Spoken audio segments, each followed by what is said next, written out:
Okay, now we're going to talk about alpha decay. A decay is just something where the nucleus of an atom is undergoing a change, and during that change there will be a release of some kind of particle.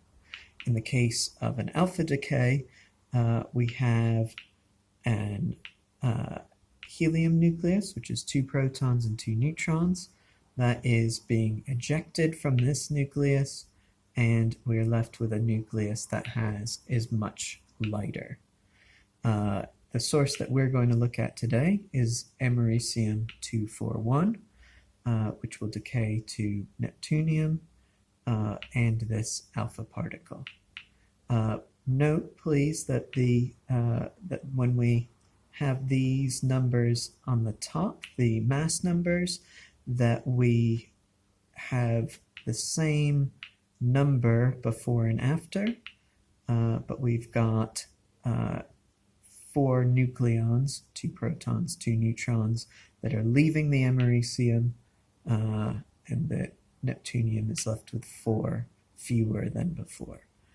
In the case of the proton number, we start with number 95, becomes 93, and the reason is because it has lost 2 protons.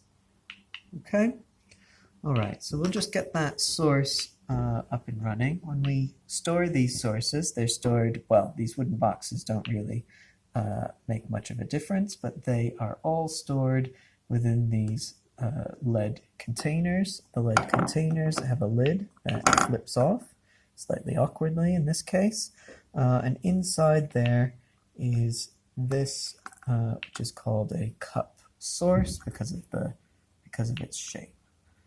Okay, now we have set up here a thing to hold that source, that's so that I don't get too close to it, which is safer. Now please note, again, on the front here we have a safety screen, and the safety screen is just to keep the americium inside in that case.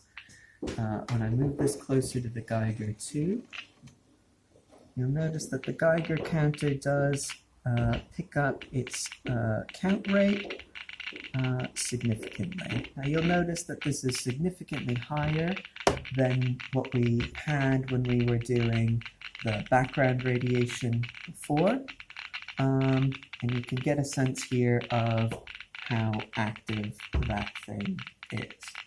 Okay, now one of the things we're interested in is looking at what blocks the alpha particles. So in this case, we're really interested in sort of 3 things. One will be lead, one will be aluminium, and the other will be card. We'll start with lead. So we're going to start with a fairly thick piece of lead, put that in there, and you'll notice that the number of counts drops pretty much to 0. Basically back to background. It won't be literally 0, but it will be background. When we move that again, you can see it goes straight back the way it was. Okay, let's try aluminium. Okay, so we've seen that the lead will block the alpha particles, and okay, so nearly all the alpha particles here are blocked by about a millimeter and a half thick sheet of aluminium. Okay, last we will have a look at a piece of card. So I have a piece of card here, and that piece of card, let me slot that in, will also reduce the count. So what we say is that card will block alpha particles, as will things that are more dense than card. But even a piece of paper basically will stop that. Okay, the other thing we're interested in is how far it will travel through air. As the alpha particles travel through air, they will ionize the air and they will get blocked. So we move this away. You'll notice actually quite a significant decrease in the count rate. going back to background at about a mark of, well, about here, somewhere in the range of 10 to 20 centimeters. And that will be how far the alpha particles will travel through air.